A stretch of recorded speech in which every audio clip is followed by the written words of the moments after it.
अस्सलाम वालेकुम फ्रेंड्स, कैसे हैं आप सब लोग। उम्मीद करती हूँ कि सब लोग ठीक होंगे, खैरियत से होंगे। मैं हूँ निम्रा जोया और आप देख रहे हैं मेरा चैनल निम्रा जोया। और आज मैं आपके साथ जो रेसिपी शेयर करने आई हूँ वो है मूली का पराठा।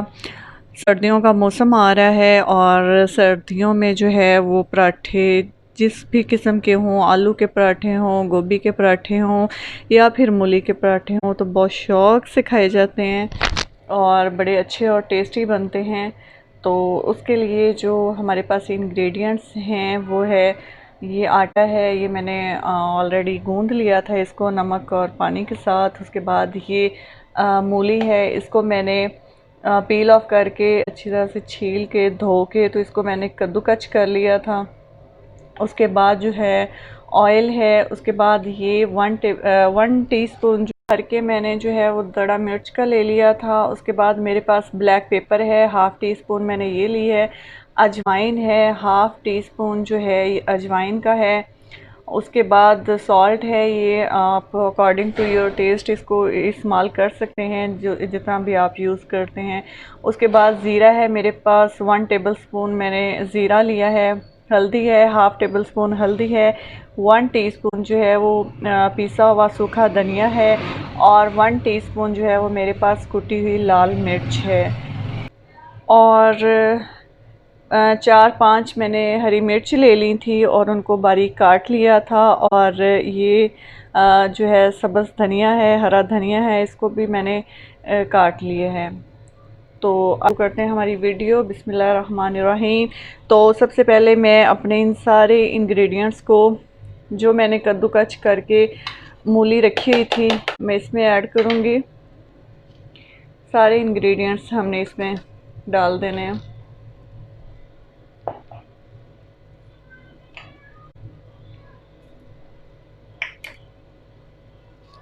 अजवाइन को मैंने पहले भिगो के अच्छी तरह से साफ़ किया था, फिर इसको भिगो के रख दिया था। उससे जो भी इसमें कंकरियाँ वगैरह होती हैं, मिट्टी होती है, वो नीचे बैठ जाती है। फिर मैंने इसको चाय वाली जो पोनी होती है स्ट्रेनर में मैंने इसको स्ट्रेन कर लिया था ताकि ये साफ़ हो जाए। ये नमक है, उसके बाद रेड चिली, क्यूमिन और ये धनिया, सूखा धनिया।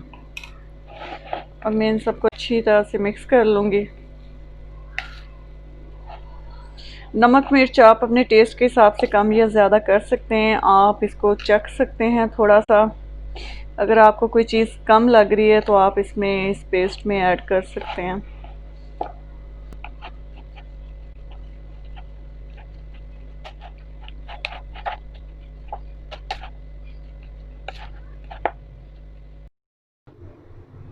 बिस्मिल्लाहिर्रहमानिर्रहीम।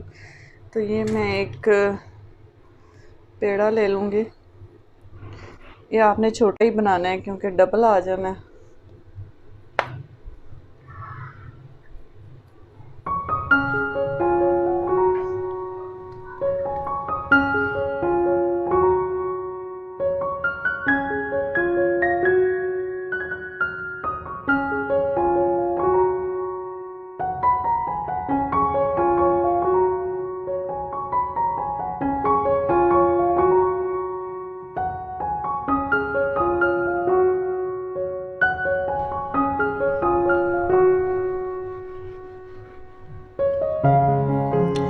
रोटी मुझे थोड़ी सही बनानी नहीं आती,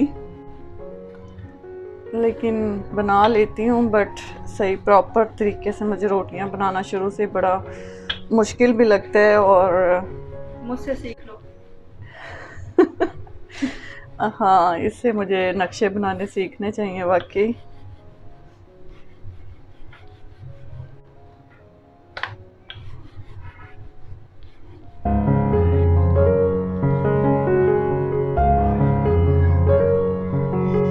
हमारे जो पंजाबी लोग हैं, स्पेशली जो गांव के लोग होते हैं, तो हम लोग गंदम का आटा ही यूज़ करते हैं। चक्की का खालिस आटा जो होता है, हम बाज़ार का आटा या वो वाइट वाला जो आटा होता है वो इस्तेमाल नहीं करते ना। ये हमारी एक रोटी बन गई, इसको मैं साइड पे करूँगी और मैं जो है वो दूसरी रोटी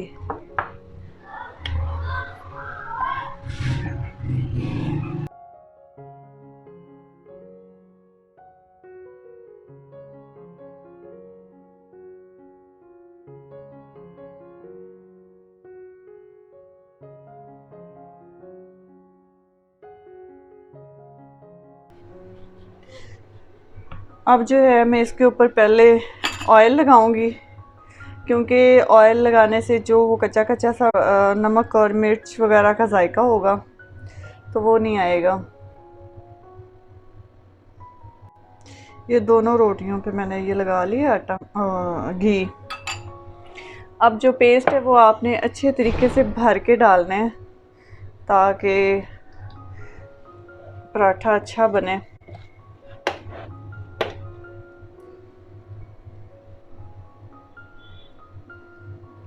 तीन रोटियों में पूरा आ जाएगा ये। तुम्हें तुम्हारी मिल जाएगी, तुम टेंशन ना लो। तुम्हारे वाली मैं थोड़ा कम डाल दूंगी ना। स्पाइसी बनाना, स्पाइसी है ना? हाँ स्पाइसी बनाए हैं, डोंट वरी। और अगर तुम्हें ज़्यादा स्पाइसी चाहिए तो तुम ऐसा करना, नवाले के साथ 1 चम्मच भर के मिर्चों का मुंह में डाल लेना क्योंकि तुम्हें बहुत स्पाइसी चाहिए होता है अच्छा जी, तो इस तरह से इसको हम जो इसके किनारे हैं वो अच्छी तरह से आपने इनको फोल्ड कर देना है ताकि इसके अंदर जो भी हमारा मटेरियल है वो बिखरे ना। ऑयल ऑलरेडी लगा हुआ है तो अच्छी तरह से साथ चिपक जाएगा।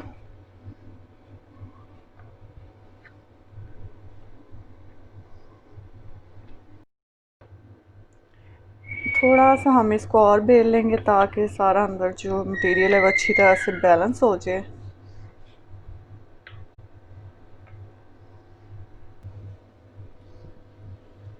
अब जो है वो पैन मैंने गर्म होने के लिए रख दिया है,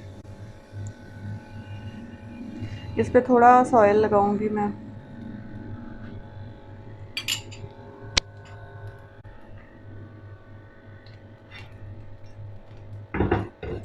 जब ये अच्छी तरह से तेज़ गर्म हो जाए तो आपने इसमें पराठा डालना है, अदरवाइज़ आपका पराठा साथ चिपक जाएगा और वो ख़राब हो जाएगा। और इसको आपने मीडियम या तेज़ आंच पे पकाना है, फिर वो क्रिस्पी बनेगा। अदरवाइज़ लो फ्लेम पे आप इसको पकाएंगे तो वो क्रिस्पी नहीं बनेगा, वो अजीब सा हो जाएगा।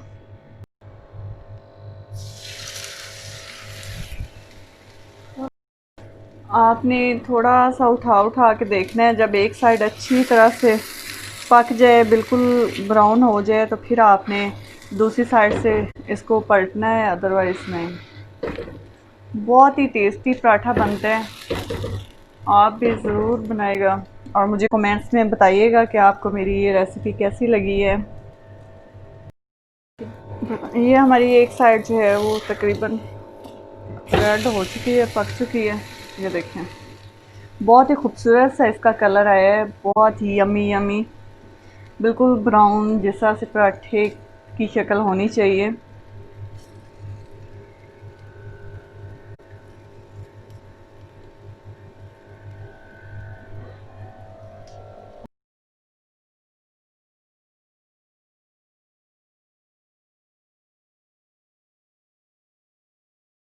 यमी सा टेस्टी सा पराठा तैयार है। अब मैं इसकी कटिंग करूँगी।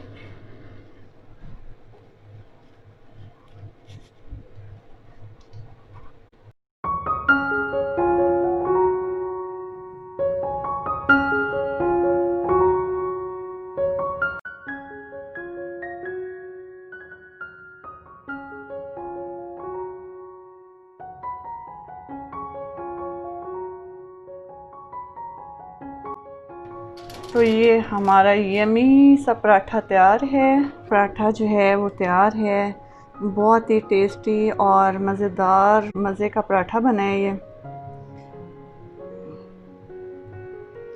आप भी ज़रूर बनाइएगा, खाइएगा, इंजॉय कीजिएगा और मुझे कमेंट्स में बताना मत भूलिएगा कि आपको ये पराठा कैसा लगा है।